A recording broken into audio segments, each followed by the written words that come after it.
Assalamualaikum warahmatullahi wabarakatuh. Waalaikumsalam warahmatullahi wabarakatuh. Bismillahirrahmanirrahim. Alhamdulillahi rabbil alamin. Wassalatu wassalamu ala ashrafil mursalin, imamil muttaqin, sayyidil ghurril muhajjalin, wa ala alihi wa ashabihil mujahidin at-tahirin, amma ba'du.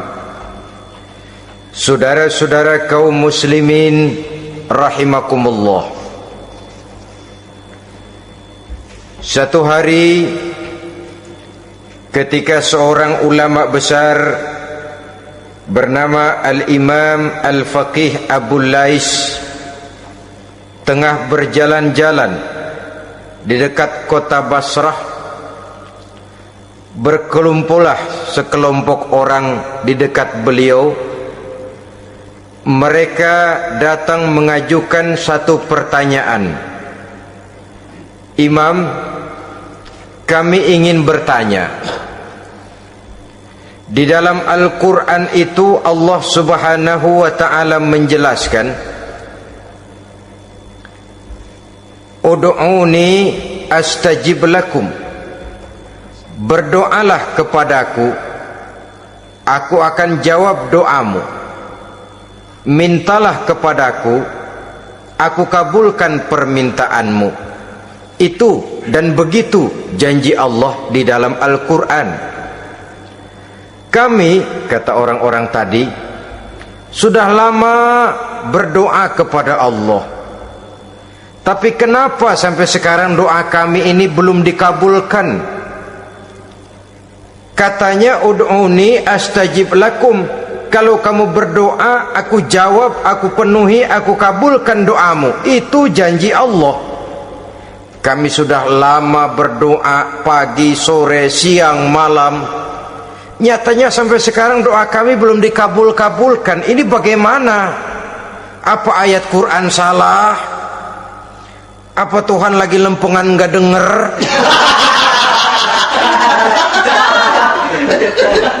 Apa doa kami yang terbalik? Kelihatannya sepele saja ini. Doa tidak didengar oleh Allah. Permohonan tidak dijawab, tidak dikabulkan oleh Allah.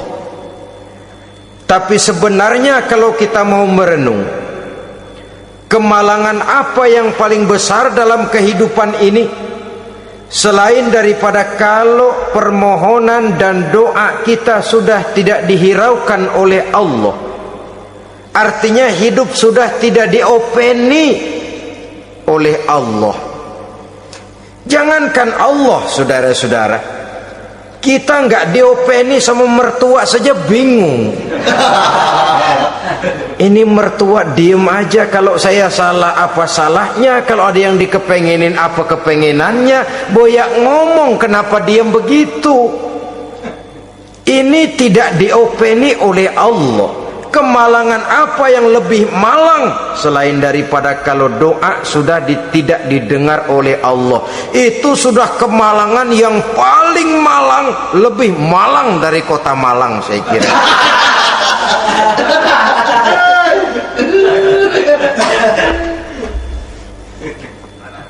Menghadapi pertanyaan ini, Imam Al-Faqih Abu Lais senyum. Lalu beliau berkata, tuan-tuan, tahu kenapa doa tuan-tuan tidak dijawab, permohonan tidak dikabulkan? Allah sudah tidak memperdulikan tuan-tuan ini. Kami tidak tahu, Imam, maka kami bertanya. Begini, hati tuan-tuan itu mati. Dari hati yang mati, channel tidak nyambung kepada Allah. Dari channel yang putus tidak ada getaran strom, bagaimana akan timbul gejala? Hatimu mati, jadi pantas kalau doa tidak dikabulkan, permohonan tidak dipenuhi, doa tidak terjawab, hatimu mati. Saudara-saudara kaum muslimin, dari hati yang mati ini, getaran tidak akan sampai ke hadratullah azza wa jalla. Nah, ini juga satu penyakit yang kita sangat khawatirkan, yaitu apabila hati kita sudah mati selagi jasad masih hidup. Artinya, jadilah kita bangkai berjalan di hadapan Allah subhanahu wa ta'ala. Sementara kita sangat disibukkan dengan menggali berbagai macam jenis obat penangkal penyakit zahir, dan kita kurang perhatian untuk mencari obat penangkal penyakit batin yang kalau diserang penyakitnya menghancurkan kehidupan abadi di akhirat nanti. Perkembangan ilmu kedokteran nyata benar diikuti dengan perkembangan jenis-jenis penyakit. Makin maju ilmu kedokteran, makin modern penyakit. Ngerti juga rupanya itu penyakit. Dulu kita tidak kenal yang namanya AIDS, kita tidak tahu yang namanya liver, kita tidak kenal yang namanya stres, paling yang banyak cika, masuk angin dan sebagainya. Tapi baiklah, penyakit-penyakit batin yang menyebabkan hati menjadi mati, dan dari hati yang mati doa tidak naik, tidak didengarkan oleh Allah subhanahu wa ta'ala. Nah, kata orang-orang tadi, yang menyebabkan hati kami mati ini apa, Imam? Beliau menjawab, pertama, araftumullaha wa lam tu'tuhu haqqahu.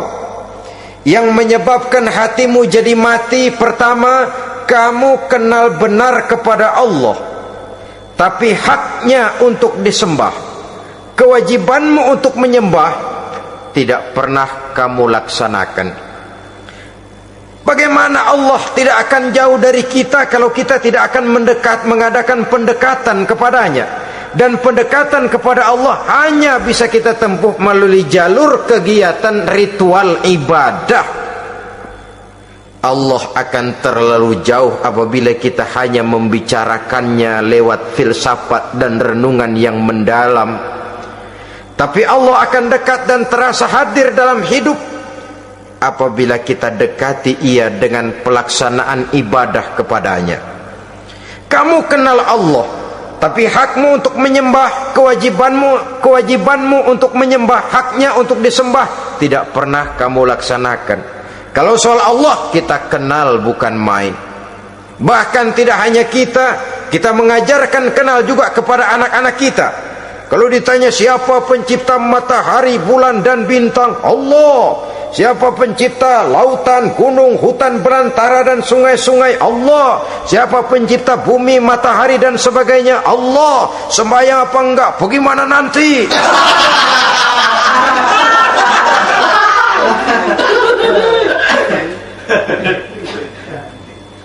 Tanpa pendekatan Allah akan jauh. Apabila Allah jauh, maka doa tidak akan didengarkan olehnya. Oleh sebab itu, logika mengajarkan kepada kita, berpayahlah dulu, wa mal ladzatu illa ba'da ta'ab, innama al-usri yusra. Di balik kesulitan menunggu kemudahan. Nikmat baru akan terasa, kelezatan hidup baru akan terasa setelah kita jerih payah banting tulang peras keringat. Rasanya memang lebih nikmat sepotong singkong hasil cucuran keringat sendiri ketimbang roti dijejelin orang. Ini berarti kita ingin mohon pertolongan kepada Allah, sementara dengan Allah sendiri kita jauh. Sama saja dalam kehidupan kita analoginya, saudara-saudara.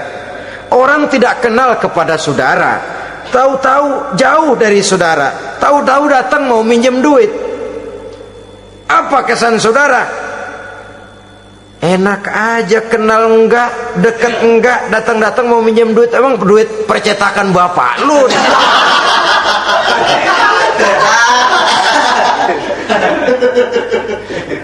Sedangkan yang kita kenal, sedangkan yang kita bertemu tiap hari, Sedangkan yang sering datang ke tempat kita, kalau satu saat dia pinjam duit, toh kita kadang-kadang masih mikir. Apalagi datang nggak pernah, berkunjung nggak pernah, ngobrol nggak pernah, apalagi kenal juga nggak pernah, datang-datang mau minta. Macam apa? Datang nemuin Tuhan setahun 2 kali, Idul Fitri doang sama Idul Adha. Doa cerewet banget, apa aja diminta. Saudara hadirin, bagaimana doa akan kabul, permohonan akan dijawab? Jikalau kita jauh dari Allah, kita kenal Allah, haknya untuk disembah, kewajibannya untuk menyembah, tidak pernah kita laksanakan.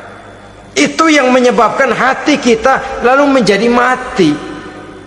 Padahal mengenal Allah, setelah mengenalnya, mengadakan pendekatan kepadanya melalui ritual ibadah yang dicontohkan oleh Rasulullah Sallallahu Alaihi Wasallam. Ini hal pertama yang menyebabkan hati jadi mati. Kamu terlalu kenal Allah tapi tidak pernah menyembah kepadanya.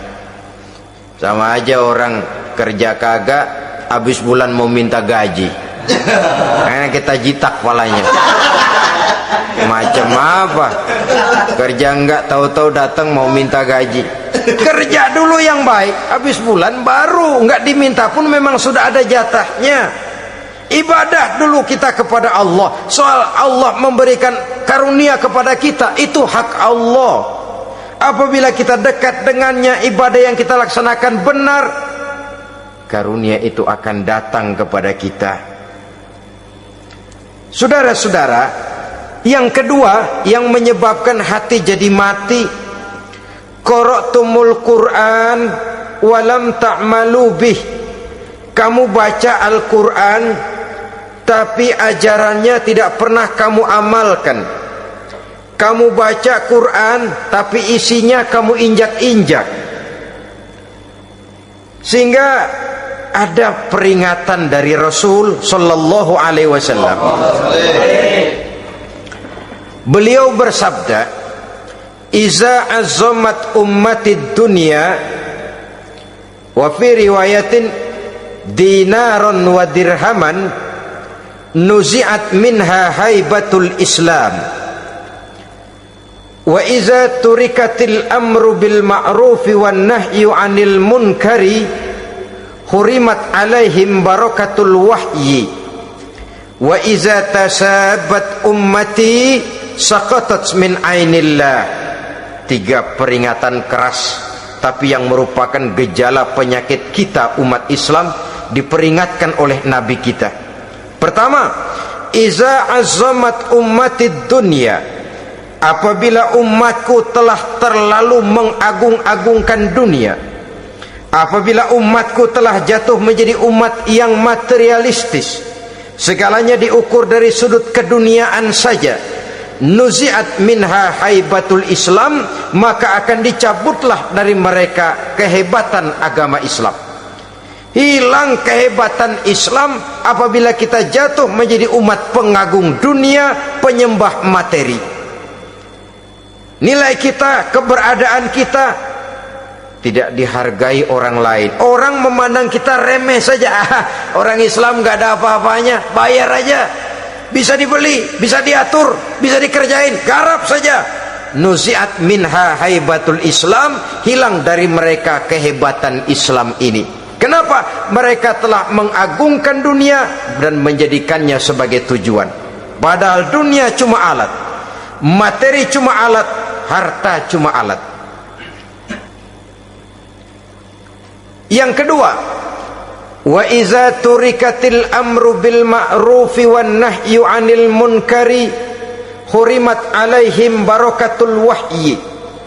Apabila telah ditinggalkan amar ma'ruf dan nahi munkar, maka hilanglah keberkahan wahyu. Ini yang ada hubungannya dengan masalah kita. Kita baca Quran, kita tidak amalkan isinya. Bagaimana hati tidak jadi mati?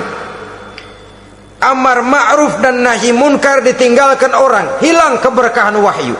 Pada saat itu boleh jadi Quran ada, tapi cuma tinggal tulisan saja. Islam ada, cuma tinggal sekedar nama saja. Diseminarkan, disimposiumkan, dimuktamarkan, tapi tidak dijabarkan dalam kehidupan sehari-hari. Apabila amar ma'ruf dan nahi munkar telah ditinggalkan orang, hilang keberkahan Quran itu. Akibatnya apa? Apabila amar ma'ruf tidak lagi digalakkan orang, nahi munkar tidak dilaksanakan orang, lalu orang menilai sesuatu menurut seleranya sendiri. Mana yang ma'ruf, mana yang munkar, tidak ada lagi patokan utama. Kalau baik kata otaknya, dia kerjakan. Tidak baik menurut otaknya, dia tinggalkan. Agamanya adalah otak, berhalanya adalah akal.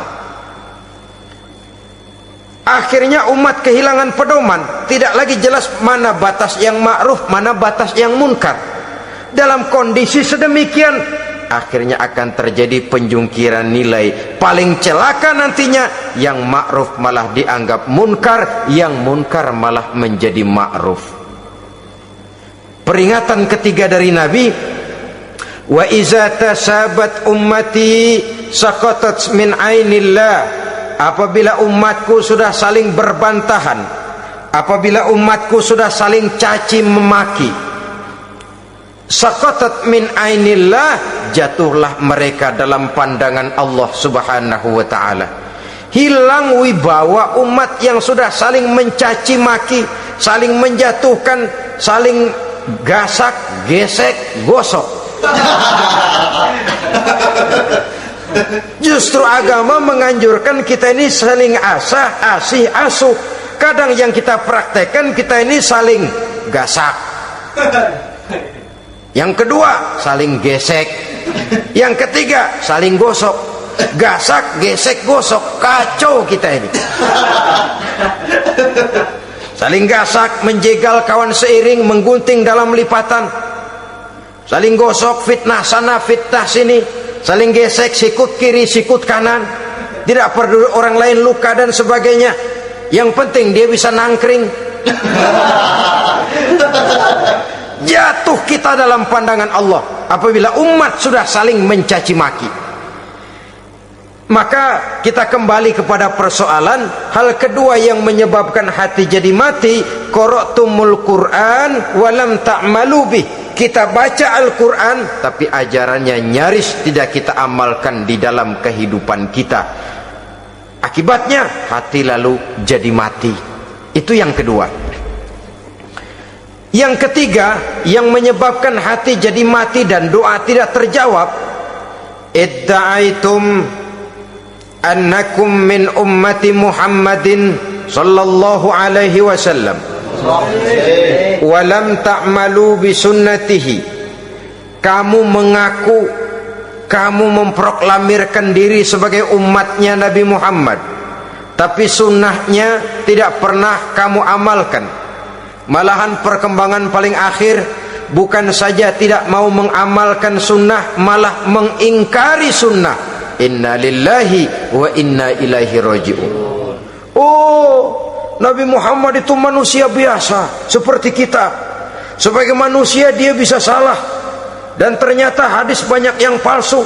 Yang otentik cuma Quran, selebihnya adalah sejarah. Tidak ada itu sunnah, langsung saja kepada Quran. Oh, hadis itu bukan sumber hukum. Oh, tidak perlu mengamalkan sunnah. Saudara-saudara kaum muslimin, mengaku kita umat Nabi, tapi sunnahnya kita campakkan, tidak kita amalkan. Setelah tidak kita amalkan, kita campakkan. Setelah kita campakkan, kita ingkari pula. Inna lillahi wa inna ilaihi raji'un. Bagaimana hati tidak jadi mati? Kalau siang malam kita memproklamirkan diri sebagai umat Nabi Muhammad, sementara sunnahnya kita campakkan, kita abaikan, dan kita ingkari dia sunnah itu. Padahal jikalau sekarang kita mengenal Islam, jikalau kita sekarang ngerti halal haram, tahu hak batil, bisa memilah dan memilih antara yang ma'ruf dengan yang munkar, itu utamanya adalah karena jasa Nabi Muhammad sallallahu alaihi wasallam yang dari generasi ke generasi dilanjutkan oleh para sahabat, oleh tabi'in, oleh tabi'it tabi'in, terus oleh para ulama-ulama sampai kepada kita sekarang ini. Walaupun beliau hanya berfungsi sebagai penyampai, tapi kepribadiannya dijadikan model oleh Allah Subhanahu wa taala di dalam kita melaksanakan kehidupan beragama. Bahwa beliau manusia seperti kita, memang dalam arti unsur biologisnya ya manusia, punya darah, punya daging, punya hati, punya perasaan, bisa sedih, bisa gembira, tetapi beliau itu termasuk basyarun la kal basyar, manusia yang tidak seperti manusia pada umumnya, punya spesifik. Dan itu wajar sebagai seorang Rasul pilihan Allah, apalagi merupakan Rasul pilihan dari sekian puluh pilihan. Bahwa jamrud itu batu memang, tapi nilainya kan berbeda dengan batu kolar. Satu truk batu kolar dengan barangkali segenggam batu jamrud, nilainya tentu jauh lebih mahal batu jamrud. Kalau soal batunya, sama batunya, tapi nilainya berbeda karena esensinya berbeda. Kita manusia, Nabi Muhammad juga manusia, sama manusianya memang, tapi kualitasnya, nilainya tentu jauh panggang daripada api. Itu sebabnya Allah menjadikan beliau sebagai model. Laqad kana lakum fi rasulillahi uswatun hasanah. Di dalam diri Rasul itu terdapat contoh teladan yang sangat baik bagi kita. Oleh karenanya, pada pertemuan kali ini, apabila kita konsekuen mengaku umat Nabi Muhammad, marilah konsekuen juga menegakkan sunnahnya. 3. Yang keempat, yang menyebabkan hati jadi mati dan doa tidak terjawab, akaltum ni'mata rabbikum walam tashkurulah. Tiap hari kamu makan nikmat Tuhanmu, tapi kamu tidak pernah mau bersyukur kepadanya, kepada Allah Subhanahu wa ta'ala. Nikmat Tuhan kita doyan banget, tidak pernah sehari dan sesaat pun terlepas diri dan hidup ini dari nikmat-nikmat yang diberikan Allah. Sejak kita bangun tidur sampai tidur kembali, bahkan tidur itu sendiri, di pasar, di sawah, di kantor, dimanapun kita berada, nggak pernah nikmat Allah berhenti. Hidup kita dalam alam diberikan segala fasilitas untuk menunjang kehidupan. Nggak pernah Allah pasang pajak matahari, nggak pernah Allah pasang pajak gas udara. Nikmat-nikmat yang banyak itu tiap hari kita kecap, tiap hari kita nikmati, tapi kita tidak pandai bersyukur. Padahal Allah memberikan peringatan keras dalam hadis qudsinya, man lam yashkur ala na'mai wa lam yasbir ala balai falyakhruj min tahti samai wal yatlub rabban siwaya.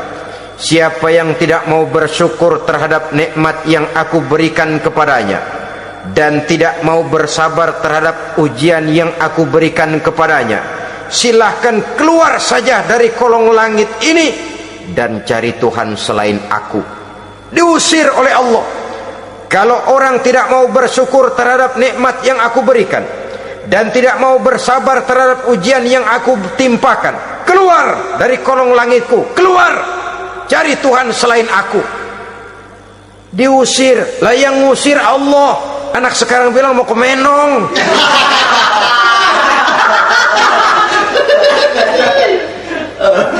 Kalau diusir kita dari Jakarta, masih bisa pindah ke Bandung. Diusir kita dari Bandung, bisa pindah ke Jogja, Solo. Diusir kita dari Indonesia, bisa pindah ke Singapura, Malaysia. Diusir dari kolong langit, mau cari langit mana lagi?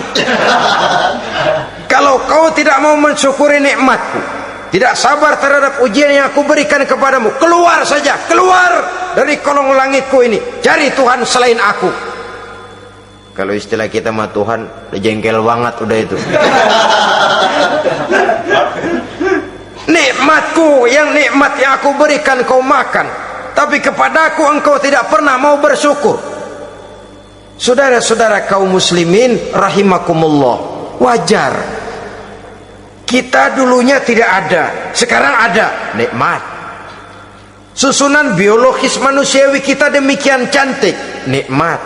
Tinggal di bumi, fasilitas yang kita perlukan disediakan, tinggal kita, kemampuan kita mengelolanya, nikmat. Diberikan kita otak yang membedakan kita dengan binatang, nikmat. Diberikan kita agama, diutus para rasul untuk jadi model dalam kehidupan kita, nikmat. Kalau cara kita emang kurang apa sih? Apa yang kurang, hai manusia? Engkau tidak ada, aku adakan. Kalau aku perintahkan kau tinggal di bulan, mungkin kau tidak akan sanggup hidup. Begitu lahir juga kelepek-kelepek habis. Ya nggak ada HO2 toh di bulan, mau ngisap apa? Aku tinggalkan kau, aku perintahkan tinggal di permukaan bumi. Alamnya indah, fasilitas serba menunjang. Nikmati semuanya, semuanya untuk kamu, semuanya. Satu pintaku, syukuri nikmat yang aku berikan kepadamu. Ya bukan cuma syukur dalam ucapan, syukur dalam perbuatan. Banyak nikmat yang diterima, makin banyak dia sujud, makin banyak dia ruku, makin banyak dia mengadakan pendekatan kepada Allah. Syukur dalam artian berupa tindakan dan perbuatan, mempergunakan nikmat sesuai dengan kehendak yang memberikan nikmat itu sendiri kepada kita. Saudara-saudara kaum muslimin rahimakumullah, ini penyakit yang keempat. Kamu makan nikmat Tuhanmu, tapi kamu tidak pernah pandai bersyukur kepadanya, mensyukuri nikmat yang diberikan tadi. Bagaimana hati tidak jadi mati? Kita sibuk mempersolek jasmani, mencari obat penangkal penyakit zahir. Maka yang ramai di zaman sekarang, saudara lihat, salon, fitness, senam, macam-macam jenis. Tidak ada salahnya dan tidak ada jeleknya. Tapi kalau itu sampai melupakan kita kepada memperindah batin, memperbaiki jiwa, artinya bukankah kita perlahan tapi mempersiapkan diri menjadi bangkai berjalan di hadapan Allah? Dengan operasi plastik, yang pesek jadi mancung, yang sipit jadi belok, kulit keriput jadi kencang, pipi terlalu cekung bisa dibikin, bisa diatur. Saudara-saudara, tapi kalau hati yang rusak, jiwa yang rusak, kemana lagi kita akan berobat kalau bukan kepada agama? Maka hati itu jadi mati apabila kita selalu memakan nikmat Allah dan tidak pandai mensyukuri nikmat itu. Dari hati yang mati tidak akan ada getarannya. Oleh sebab itu doa tidak terjawab.